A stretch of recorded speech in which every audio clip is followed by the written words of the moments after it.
Congratulations sa mga Facebook winners natin, yung mga sumali sa ating palaro. Nanalo kayo ng gabay medalyon. 5 winners, 5 gabay medalyon.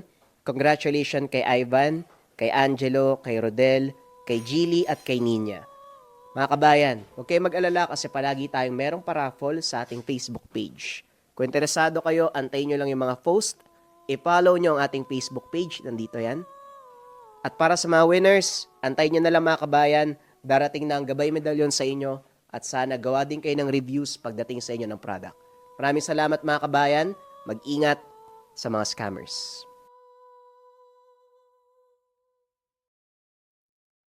Ang kwentong ito ay hango sa totoong buhay. Mula ito sa isa nating kabayan na itago na lamang natin sa pangalang Inigo. Taong 1970 sa lalawigan ng Batangas. Nang mga panahon ito, simple pa ang pamumuhay at mas malapit ang tao sa lupa at kalikasan. Ang Pilipinas ay sagana sa likas na yaman. Karamihan sa mga probinsya ay puno ng buhay at paggalaw. Sa umaga pa lang, maririnig na ang huni ng mga ibon. Makikita ang mga luntiang bukirin at ang lupa ay puno ng malulusog at maraming pananim. Ang mga puno, merong makapal at luntiang mga dahon. Ang ilog ay umaagos ng malinaw at malinis na tubig. Ito ang pinagkukunan ng inumin, pambuhay, panggamit sa araw-araw. Ginagamit rin sa mga pananim. Ang mga tanimang ito ay patunay na kapag inalagaan mo ang lupa, marunong magbalik ang kalikasan. Kahit sa mga liblib at tagungbayan, may kulay ang paligid. Sariwa ang hangin. Maaliwalas ang lugar. May mga batang naglalaro sa gilid ng kalsada. Mga hayop na payapang gumagala at mga magsasaka, nagtatanim at nagpapakapagod sa bukirin. Alam na may aanihin sa tamang panahon. Hindi man perpekto ang buhay probinsya, pero ito ay payapa, tahimik at masaya. Kaso nga lang, may isang lugar na hindi sumusunod sa ganitong larawan. Ang bayang ito ay kabaliktaran ng salitang kasaganahan. Sa paglapit pa lamang ramdam mo kaagad ang pagbabago. Unti-unting nawawala ang luntiang kulay ng paligid. Napapalitan ito ng maputla at tuyong lupa. Ang mga puno ay nakatayo pa, pero wala nang kabuhay-buhay. Payat, tuyong-tuyo, at halos kulay itim na at walang dahon. At kung meron man, kulay dilaw ang mga ito o halos itim na. Patay ang mga palayan. Bitak-bitak ang lupa. Wala kahit anong senyales na may mabubuhay pa rito. Ang hangin, mabigat. Amoy na amoy ang tuyong damo at katahimikan na hindi dulot ng kapayapaan. Isa-isa ring nawawala ang mga hayop. May mga kulungan ngunit naiwang bukas ang mga ito. May bakod ngunit sira. Walang bakas ng panlalaban o gulo. Parang kusang lumalayo ang buhay sa lugar na ito. At sa mga tao, hindi ligtas ang mga bata at madalas nagkakasakit. Habang ang mga matatanda ay mabilis manghina, inuubos ang natitirang oras nila sa mundo. Sa kabila ng lahat ng ito, hindi malinaw ang dahilan kung bakit lahat ito nangyayari. Kung sa ibang probinsya, ang lupa ang pinagmumulan ng buhay at pag-asa. Pero sa lugar na ito, may isang katahimikang mabigat sa dibdib. Parang isang lugar na minsang binasbasan, ngunit ngayon ay nakakubli ng isang sumpa na malakas. Mas malakas pa sa kahit anong orasyon o ritual. Inigo anak, halika na't pumasok ka sa loob. Naganda na ako ng pananghalian. Wika ni Aling Regina, isang may bahay. Tumagos sa hangin ang sigaw ng ina. Bagamat malakas, hindi galit ang boses nito. Sa labas, kaagad pinunasan ni Inigo ang pawis na tumutulo sa kanyang noo. Pinagpagan niya ang alikabok sa kamay at dali-daling pumasok sa tahanan. Nandito na po ako, Nay. Kukuha na po ako ng mga plato para makapagsimula na tayong kumain. Hindi na, anak. Naihanda ko na. Upo ka na rito at magsisimula na tayo. Sumunod si Inigo. Pero napatingin siya sa bakanting upuan sa dulo ng mesa. Bagyang kumunot ang noo. Si Itay po, nasaan siya? Abay, ewan ko sa lalaking yon. Hayaan mo na. Baka tulog na naman kung saan eh. Huwag mo na lang pansinin. Ito ang tatandaan mo, anak, ha? Basta hindi siya pabigat o nakakasagabal sa atin. Huwag mo nang hanapin ang tatay mo. Hayaan mo na siya. Bulong ni Aling Regina. Tahimik na naupo si Inigo. Ilang sandali muna siyang hindi nagsalita. Parang may iniipong tanong sa dibdib. Sa wakas, mahina niyang binasag ang katahimikan. Nay, matanong ko lang po, bakit ba naging lasenggo si tatay? Natigilan si Aling Regina. Huminto ang kamay sa pag-aayos ng mesa. Sandaling tumingin sa malayo na parang may hinahanap sa alaala. Hindi rin ako sigurado, anak eh. Hindi ko alam kung kailan talaga nagsimula. Pero ang malinaw sa akin, simula nang mamatay ang lolo mo, pati si Lolo Basilio. Isang respetadong kapitan ng bayang ito ang Lolo Basilio mo noon. Mahal ng mga tao, hinahangaan. Pero nang mawala siya, parang may nawala din sa ama mo eh. Doon yata nagsimulang magbago si Rogelio. Hindi siguro kinaya ang pagkawala ng tatay niya. Hindi na sumagot pa si Inigo.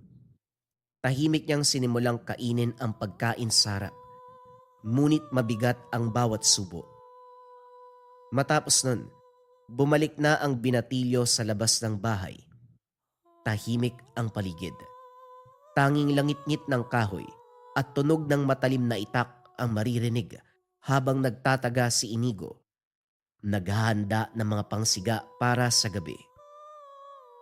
Kaso nga lang sa gitna ng katahimikan, may tunog na tila nakaagaw ng atensyon.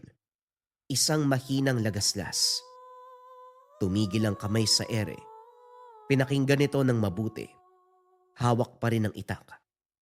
Habang ang balahibo sa batok, unti-unting tumatayo sa bawat takbang na kanyang kinukuha. Hindi ito hangin, hindi rin hayop. Mula ang ingay sa direksyon ng kagubatan, hindi niya maipaliwanag kung bakit siya lumapit. Ang kanyang mga paa ay kusang kumilos. Tila hinihila siya ng isang puwersa na hindi nakikita. Sa ilalim ng mga puno at mga sanga, halos kakaiba na ang itsura dahil sa labis sa pagkakadikit-dikit ng mga ito.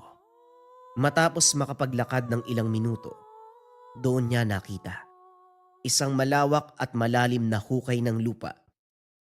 Tuyong-tuyo ang ibabaw nito. Walang damo, walang insekto, walang anumang bakas ng buhay. Sa paningin ni Numan, ito ay isang abandonadong lupa lamang na bitak-bitak at hindi kailanman iisiping minsan itong naging sapa. Hindi niya matukoy kung gaano na katagal mula nang huling marinig ang mga kwento ng yumaong lolo. Mga salaysay tungkol sa isang sapa na may sariling hiwaga at kalooban. Ang anyo ng lupang nasa harapan niya ngayon, salungat sa mga larawang inukit na mga salitang iyon.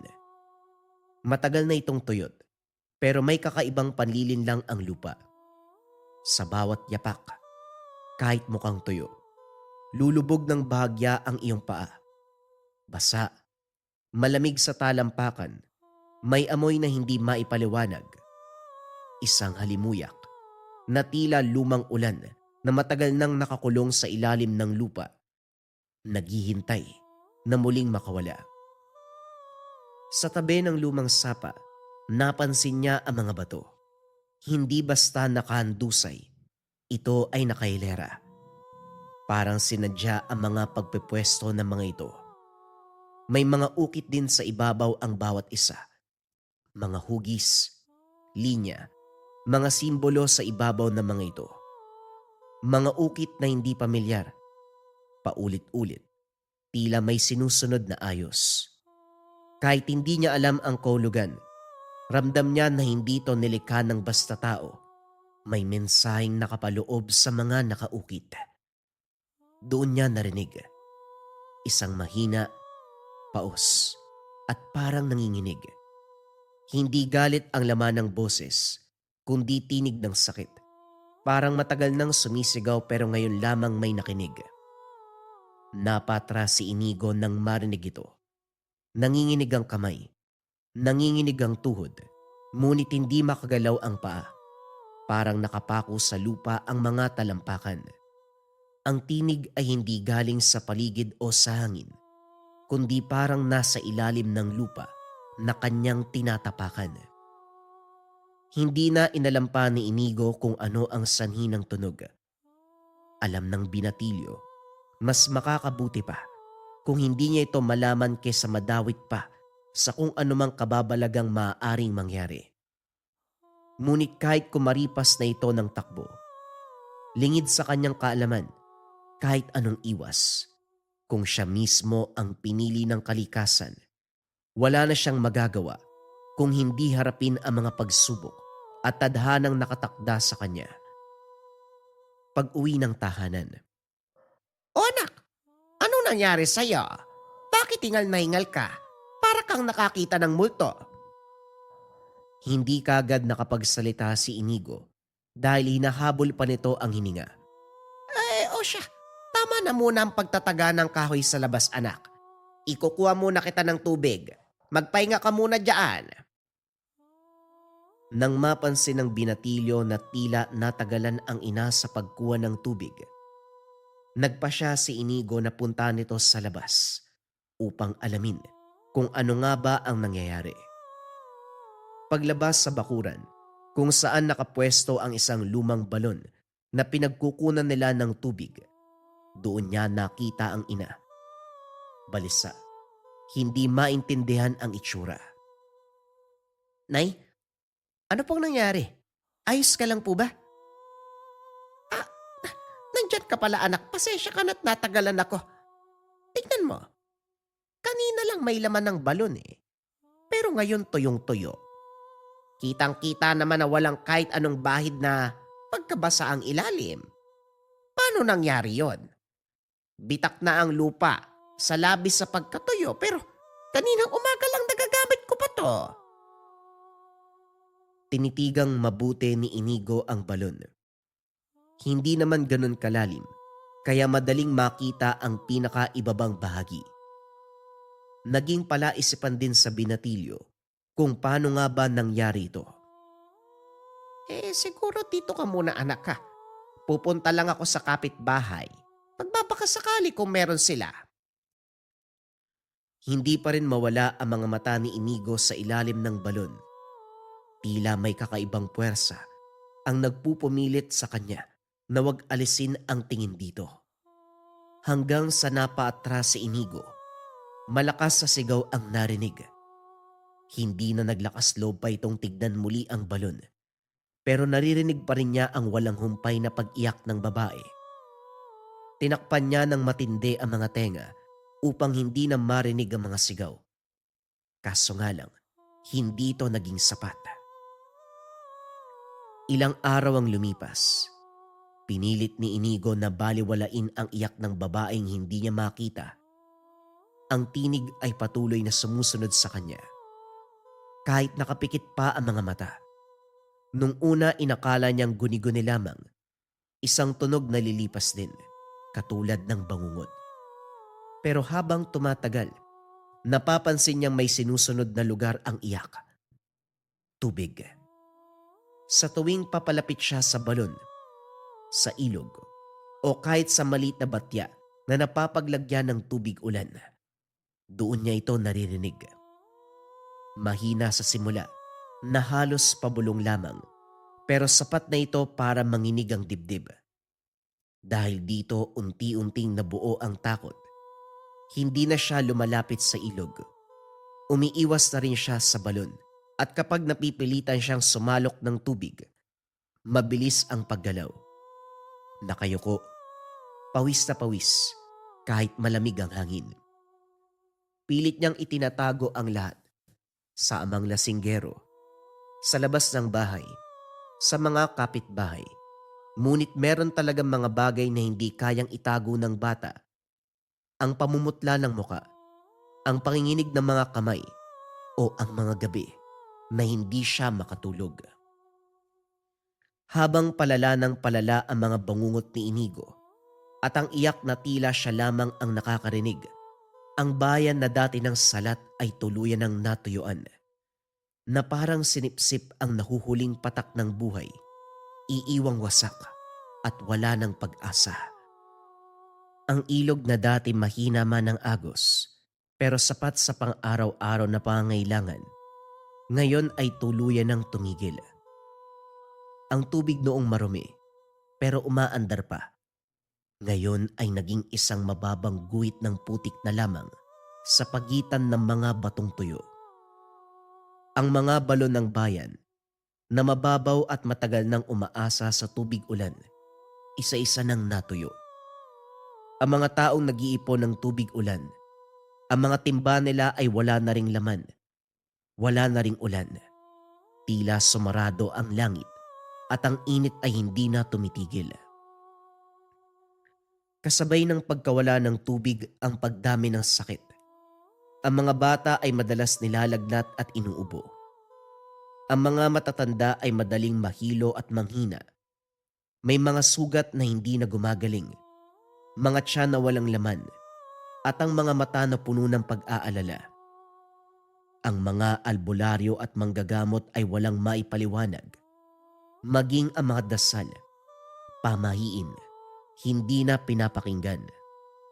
Habang ang bayan ay unti-unting nauubos, si Inigo ay may sariling laban. Sa bawat gabi, dinadalaw siya ng parehong panaginip, isang babaeng nakatali. Ang lupaing basa, ngunit parang humihinga. Ang iyak ay paulit-ulit na bumabasag sa kanyang dibdib. Paggising niya, naririnig pa rin ang tinig, ngunit mas malinaw at mas desperado.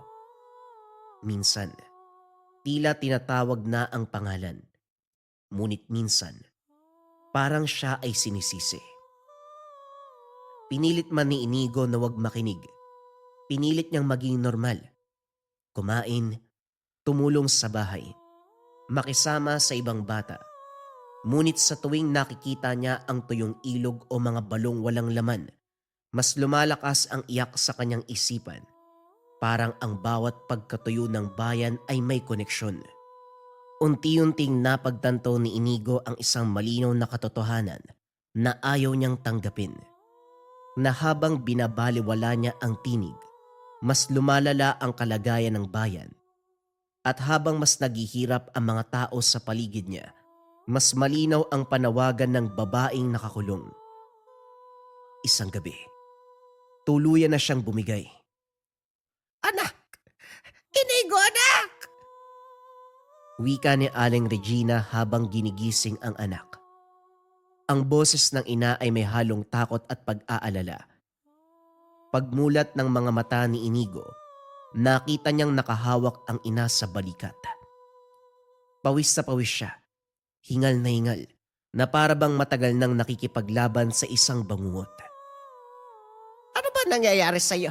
Kanina ka pa nanginginig. Tinatawag kita pero hindi ka nagigising. Hindi na namalaya ni Inigo kung gaano katagal siyang nawala sa sarili. Ang alam lang niya ay iyak siya ng iyak. Nang sandaling yun, ang katahimikan ay parabang biyaya. Isang pahinga mula sa bigat na matagal nang dinadala. Anak, magsabi ka sa akin. Ano ba ang nangyayari sa'yo? Napakurapang binatilyo. Bumigat ang lalamunan, ngunit pinilit niyang magsalita. Hindi ko po alam, Nay. Pero may mga naririnig po ako eh. May mga bagay pong nangyayari na kahit ako po, hindi ko po maintindihan. At saka, kung sasabihin ko man po sa inyo, hindi ko alam kung maniniwala kayo eh. Kasi kahit ako po, hindi ko po alam kung totoo ba to eh. Lumapit si Aling Regina at niyakap ang anak. Maigpit ngunit may pag-iingat. Sabihin mo pa rin anak, kahit ano pa yan baka may maitulong ako. Aalamin natin kung ano ang nangyayari sa'yo. Hindi mo kailangang itago yan at lalong hindi mo kailangang harapin mag-isa. Wika ni Aling Regina. May determinasyon sa boses. Tahimik ang loob ng bahay habang nagsasalita si Inigo. Nanginginig ang tinig habang pinapaliwanag ang tungkol sa babaeng hindi niya makita. Ang iyak, ang pagsusumamo, ang pakiramdam na may gustong makawala. Sa bawat salitang binibitawan ng binatilyo, unti-unting nagbabago ang anyo ng ama. Ang lasenggo na si Mang Rogelio, na kanina pa nakasandal sa dingding at amoy alak, tila biglang natauhan. Tumigil ang kamay na nakahawak sa baso. Parang may humila sa kanya pabalik sa isang alaala na matagal nang binaon. Ano ka mo? Babae. May humiingi ng tulong sa'yo, babae. Parang galit po siya, tay. Pero mas nangingibabaw ang sakit. Parang matagal na siyang nakakulong. May napapansin ka bang kakaiba katulad ng Katulad ng ano? kung konektado pa sa dating sapa? Hindi lang po dun eh. Sa kahit anong tubig. Sa ilog, sa mga balon, kahit po sa mga tubig ulan na inipon lamang sa mga timba. Nang sandaling yun, tuluyan nang bumagsak ang katawan ni Mang Rogelio sa bangko. Tinapakan niya ang muka gamit ang dalawang kamay. Tinakpan niya ang muka gamit ang dalawang kamay. Hindi dahil sa alak, kundi dahil sa takot at pagsisisi. Rogelio, ano ba ang alam mo? Huwag mo nang itago. Anak mo nang nakakarinig, ibig sabihin, nadadamay na siya. Matagal na katahimikan ang namayani. Sa wakas nagsalita na si Mang Rogelio. Ang babaeng yan, siya ang diwata ng sapa.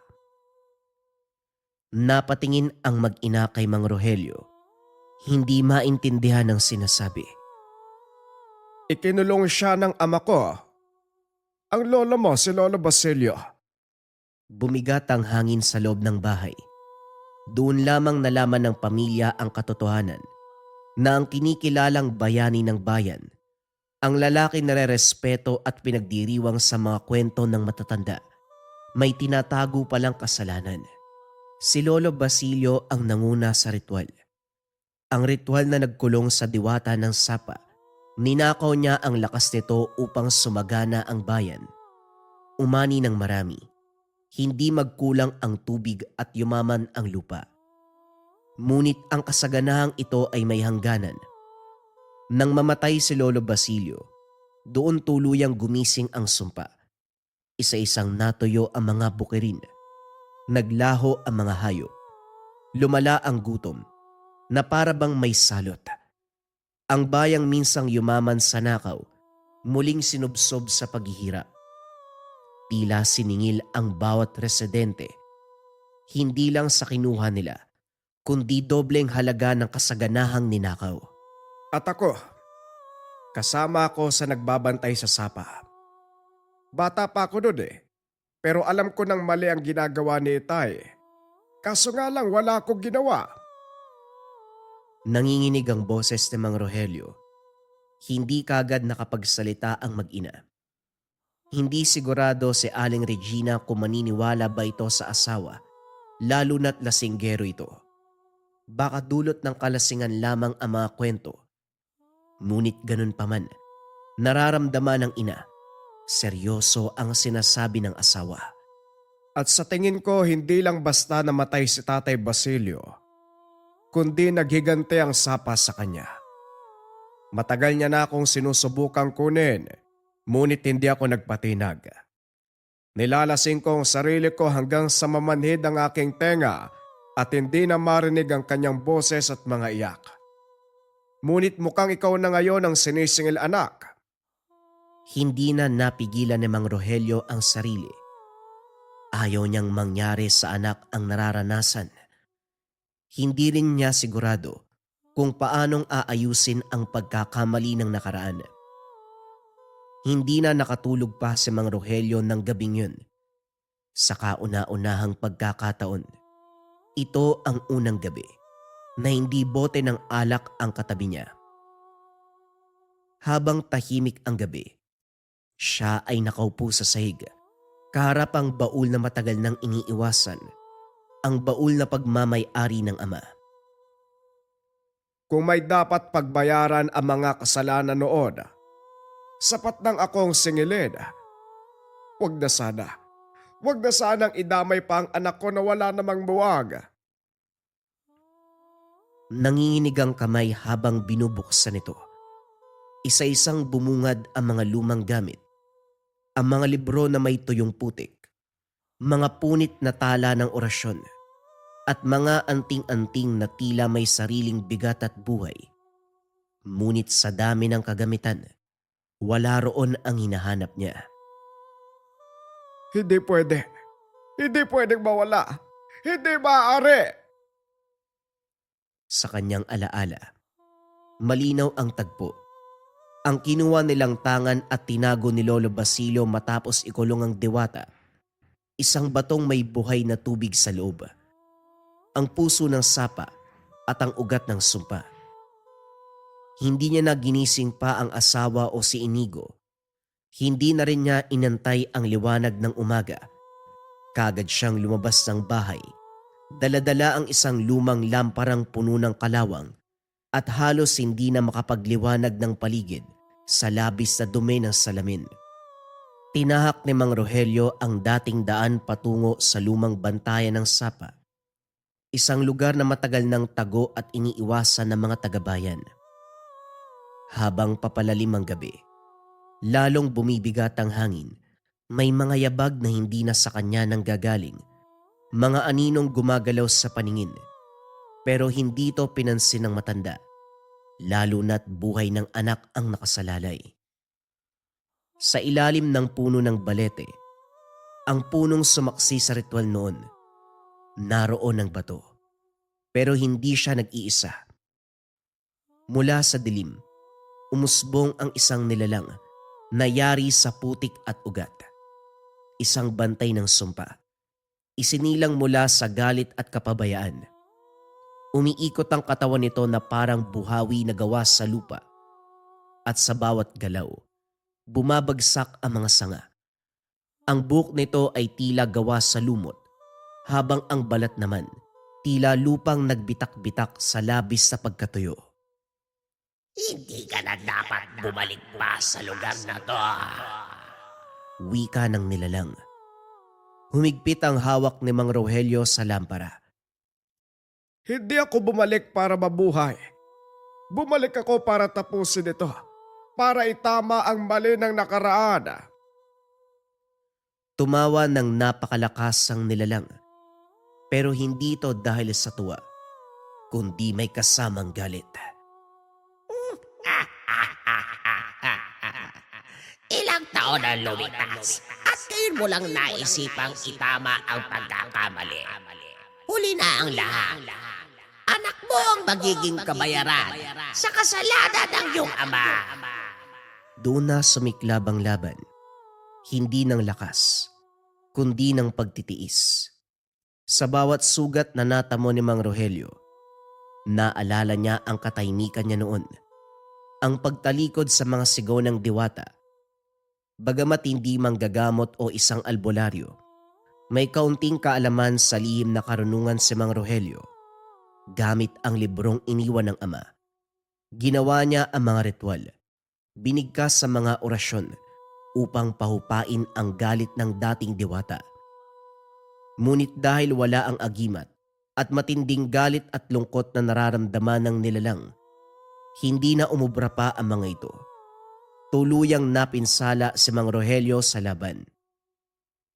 Habang wala si Mang Rogelio, nilamon na mga pangitain si Inigo. Nagising siyang sumisigaw, basang-basa at malamig ang pawis. Nagising din si Aling Regina na kaagad pinuntahan ng anak. Anong nangyayari sa'yo, anak? Si Itay. Nasaan po si Itay? Kagad hinanap ng mag-ina si Mang Rogelio, ngunit hindi nila matukoy kung saan ito nagpunta. Ano bang nakita mo, anak? Baka sa pangitain mo, doon natin malalaman kung nasaan si Rogelio. Sasagot pa sana si Inigo. Pero may mahinang liwanag ang biglang umagaw sa paningin. Sa gitna ng sala, sa ilalim ng sahig na gawa sa kahoy, merong mahinang liwanag na umiilaw mula dito. Kulay pula ang liwanag, tila nagbabaga. Parang may galit, ngunit dahan-dahan ito na nagiging asul, nagiging mahinahon, na tila binabalot ng lungkot. Ito man ang unang-unang pagkakataon na makita ang tangan. Sigurado siya na ito ang gamit na tinutukoy ng ama na ninakaw noon. May ideyang pumasok sa isip ng binatilyo. Naglakad ng mabilis palabas ng tahanan at pumunta sa loob ng kagubatan. Saan ka pupunta, anak? Teka sandali. Sigurado ka ba sa daang to? Wika ni Aling Regina habang sinusundan ng anak. Bagamat hindi pa nakakapunta sa liblib na bahagi ng kagubatan si Inigo, tila may kakaibang puwersa ang nagtuturo sa kanya kung saan dapat pumunta. Kahit madilim, delikado at masukal ang daan, walang kahirap-hirap ang binatilyong tinahak ito. Habang ang ina, nasa likod ngunit nahuhuli. Nang huminto na ang mga paa ni Inigo, alam ng binatilyo na ito na ang lugar kung saan makakarap ang lahat. Tila alam din ng kalikasan ang paparating. Walang mga kuliglig. Tahimik ang hangin, mas madilim ang paligid. Ang lupa, bitak-bitak at sobrang tuyo. Ngunit kapag tinatapakan ay lulubog ang paa, katulad ng basang putik. Nakita niya ang ama, nakandusay sa lupa, duguan at walang malay. Dali-dali niyang pinuntahan, kagad namang napawi ang labis sa kabang nararamdaman ni Inigo nang malamang huminga pa ang ama. Pagkalapit niya ay bigla itong nagising. Ang tangan! Saan mo ito kinuha? Ito ang ninakaw ni Tatay Basilio. Ito ang puso ng sapa. Kung ibabalik po natin to, titigil na po ba ang sumpa? Hindi kagad sumagot ang ama. Tumingin sa mga kamay, nangingitim sa putik at kasalanan ng nakaraan. May kapalit ang lahat, anak. At hindi ito pwedeng iwasan. Ho? Ano pong ibig mong sabihin, tay? Biglang umalingaw-ngaw ang iyak. Hindi mula sa panaginip ng binatilyo, kundi sa mismong lupa. Umugong ang tunog sa hangin, tila sigaw na nakalublob sa tubig. Ibalik nyo na ang agimat ng diwata ngayon na. Kung hindi ngayon, baka wala nang bukas ang baryo natin. Sa kanyang tabi, isang lalaking hindi pamilyar ang kasama ng ina. Balot na balot ang leeg nito ng mga kakaibang kwintas. Bato, mga tali at tuyong dahon. Ganon din ang mga braso at paa. Sa kamay nito, may daladalang baston.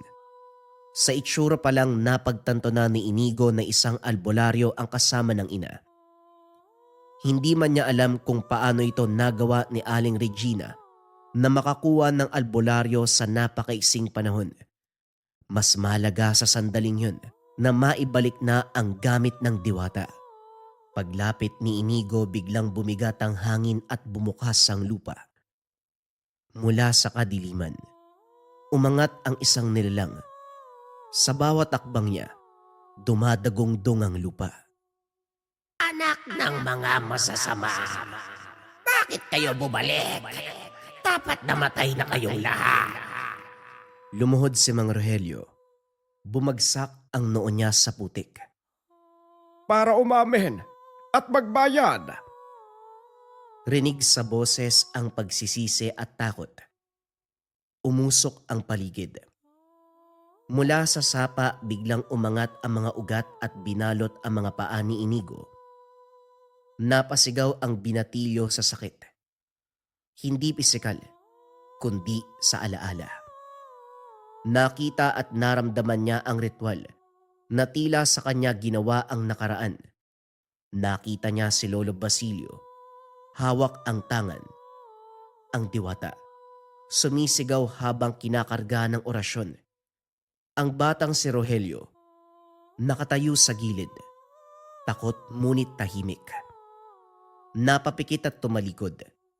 Tinakpa ng mga tenga upang hindi na marinig ang pagmamakaawa ng nilalang. Pinalaan ko kayo. Noon pa man sinabi ko na sa inyo ang biyaya. Pinagkakaloob sa karapat-dapat at hindi ninanakaw. Pinilit ni Inigong itayo ang sarili. Kahit nanginginig ang tuhod ay tinaas niya ang gamit. Hindi ko po kayo kukunin. Ibabalik ko po kung ano man ang nararapat sa inyo. Alam mo ba kung ano ang kapalit, bata? Hindi po, pero pakiramdam ko, buhay ang kapalit. Dahil buhay mo rin ang nawala. Alam ko pong hindi sapat na kabayaran ng isang buhay. Pero kung may kailangan mang magbayad o magdusa, wag po ang bayan. Hindi nila alam ko anong ginawa ni Lolo. Hindi dapat sila magbayad sa kasalanan ng iba. Bumaling ng tingin ng diwata kay Mang Rogelio. Tumayo ito. Tuwid ang likod kahit nasugatan. Ako ang saksi. Ako ang nabuhay sa kasinungalingan at ako ang nanatiling tahimik nang may karahasang nangyayari dito. Ako dapat ang magbayad. Isang hagupit ng hangin ang sumalpok sa kanila. Bumukas ang lupa sa ilalim ni Mang Rogelio. Hawak-hawak siya ng mga ugat. Hinila pababa. Tay! Itay! Ngumiti si Mang Rogelio. Isang ngiting payapa. Malaya sa alak at takot na ilang taon nang naging buhay niya. Ito ang una kong tama na ginawa, anak. Huwag kang mag-alala. Kunin mo ang tangan. Tapusin mo na. Sa isang sigaw, sinubsob ni Inigo ang gamit sa lupa sa gitna ng dating sapa. Pumutok ang liwanag, kasabay ng katahimikan. Bumulwak ang tubig mula sa lupa. Malinaw, malamig at may buhay. Ang mga ugat ay bumitaw at ang lupa ay nagsara. Ang mga iyak ng diwata napalitan ng isang mahabang buntong hininga. Parang ulan, matapos ang isang napakahabang tagtuyot. Unti-unting nagbago ang anyo. Mula sa galit ng halimaw, bumalik siya sa isang nilalang na gawa sa liwanag at tubig. Bagamat gumaan man ang loob ng diwata at tila binalik nito ang ilog na natuyo, kita pa rin na hindi pa sila tuluyang pinapatawad ng nilalang. Ginawa mo man ang tama, ngunit ang sugat mananatili pa rin. Hindi kaagad mawawala ang sugat. Ibabalik ko sa inyo ang ilog, pero ang sapa ay mananatiling tuyo bilang tanda sa kasalanang ginawa ng iyong lolo at ama. Tumingin ang diwata sa baryo sa mga taong nagdurusa sa lupang tuyo. Matagal ang paggaling ng sakit at sugat, ngunit magsisimula na ito ngayon. Ito ang huling sinabi ng diwata bago tuluyang maglaho. Hindi na nagpakita pang muli.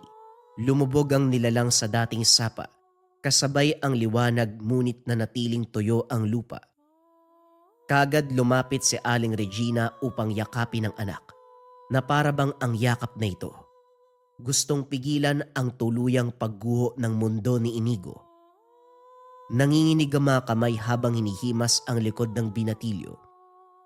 Pilit na sinasalo ang bigat ng sakit na pareho nilang nararamdaman. Sa hindi kalayuan, ang albularyo. Isa-isang isinasagawa ang mga ritual. Isinasaboy ang asin sa lupa. Nagsisindi ng mga kandilang halos mamatay sa ihip ng hangin at binibigkas ang mga orasyon na tila ba hinahabol ang huling hibla ng buhay. Paulit-ulit niyang tinatawag ang pangalan ni Mang Rogelio. Tinatapik ang lupa. Sinusubukang ibalik ang kaluluwa at buhay ng kinain ng lupa. Ngunit habang tumatagal, mas nagiging malinaw sa kanila ang isang katotohanan na napakasakit. Hindi na babalik pa si Mang Rogelio. Tahimik na tumigil ang albularyo. Dahan-dahang binaba ang mga kamay at umiling. Hindi na kailangan pang magsalita ng matanda. Sapat na ang katahimikan upang maunawaan ng mag-ina ang nangyari. Masinigpitan pa ni Aling Regina ang pagkakayakap sa anak.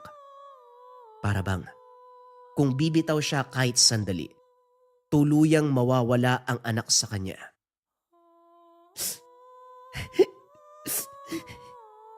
Hindi ko man lang po siya nakasama o nakausap ng matagal. Tapos ngayon wala na siya. Bakit po ganun, Nay? Bakit po? Bakit po kung kailan saglit ko siyang nakausap? Yun na po yung huling sandali. Napapikit na lamang ang binatilyo. Doon niya binuhos ang lahat ng pangungulila. Patawad, anak. Hindi ko rin alam ang kasagutan. Hindi na rin napigilan ng ina na umiyak. Bagamat may pagkukulang ang asawa, hindi may kakaila. Mahal niya ang taong yun. Pagsapit ng umaga, patuloy pa rin ang banayad na agos ng ilog. Payapa, malinis at may buhay. Hindi man biglaan ang pagbabalik ng kasaganahan, ramdam ang unti-unting pagbabago. Isa-isang napuno ang mga balon. Dumating na rin ang ulan.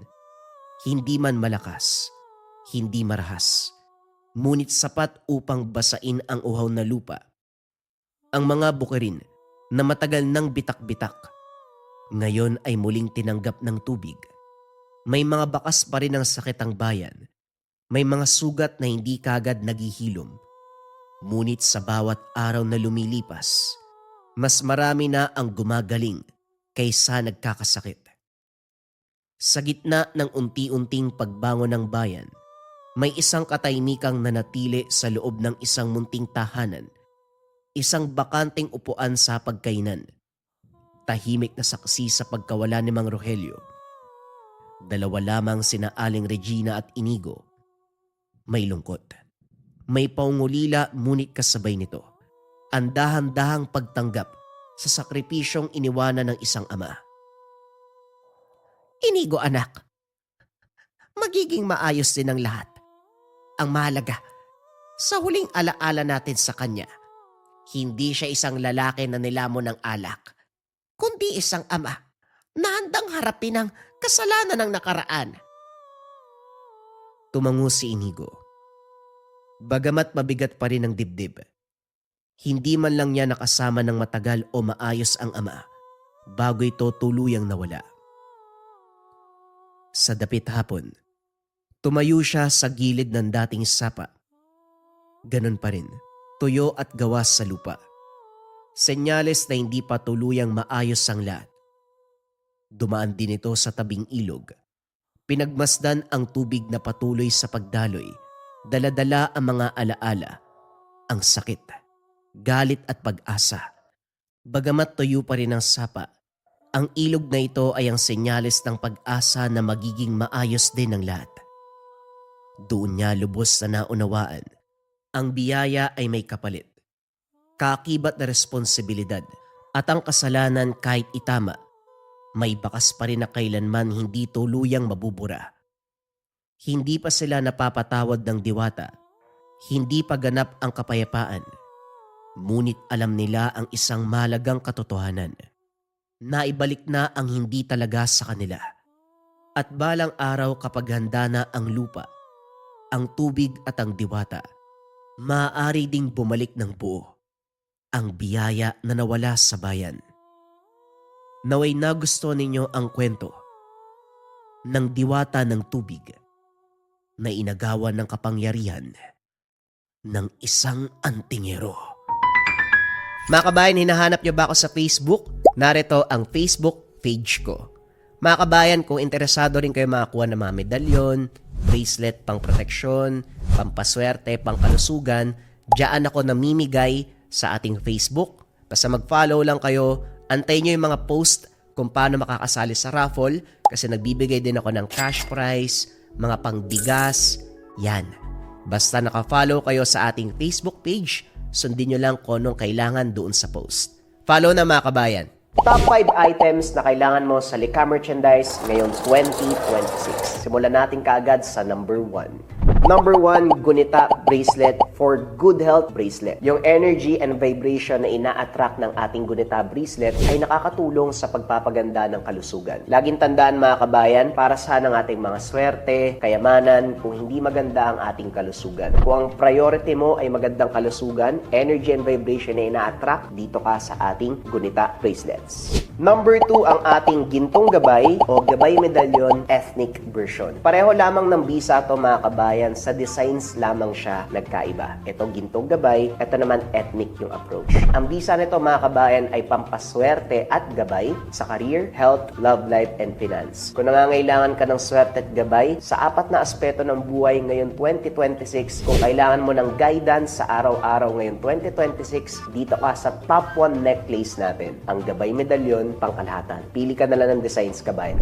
Number 3, syempre hindi mawawala ang depensa spiritual mga kabayan. Meron tayong kalusugan at gabay sa araw-araw pero kailangan din natin ng depensa spiritual. Kontra sa lahat ng negative energy, kontra kulam, barang, tigalpo, palipad hangin, usog o kahit anong masamang uri ng sumpa. Ito ang Maracuyo Bracelets mga kabayan. Nandito din yung tinatawag nating rebuelta or sumbalik. Kung ano man yung sumpa na ibinigay sa inyo, ibabalik doon sa taong nagbigay. Kaya sobrang trending ng ating Maracuyo. May 4 na kulay kang pagpipilian. Pwede tong lava na may gintong San Benito, pwede tong white na may gintong San Benito, pwede tong brown na ethnic version at black na ethnic version. Pili ka na lang, kabayan ko.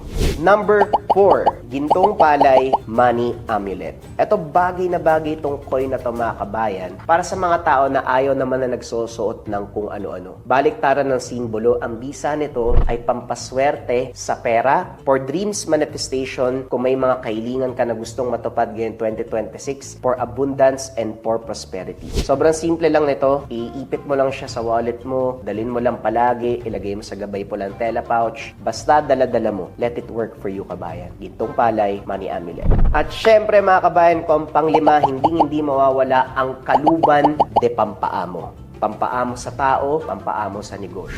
Kung feeling mo nasa toxic environment ka kabayan, ikaw lagi yung napapag-initan, laging galit yung partner mo, laging galit yung boss mo, laging galit yung mga katrabaho mo, sa'yo lagi sinisisi ang mga bagay-bagay, magkaluban de pampaamo ka. Pampaamo sa tao, pampaamo sa negosyo. Bagay din to sa mga nasa sales or sa mga tao na palaging merong kausap para mabilis kayong makapagpalagay ng loob ng taong kausap mo. Sobrang simple lang. Itong kaluban, gawa to ng mga katutubo sa Negros, pero may mga sangkap pa ito sa loob. Dadalin mo lang kabayan. Let it work for you. Lagay mo sa bag mo, lagay mo sa bulsa mo, basta dala-dala mo lang palagi. Yon ang ating top 5 items na kailangan mo ngayon 2026 sa Lika Merchandise. Kung interesado ka kabayan, pwede mo i-click yung yellow basket sa baba. Pero if ever na walang yellow basket, i-search mo lang ang shop ng Lika Merchandise. Ingat sa mga scammers.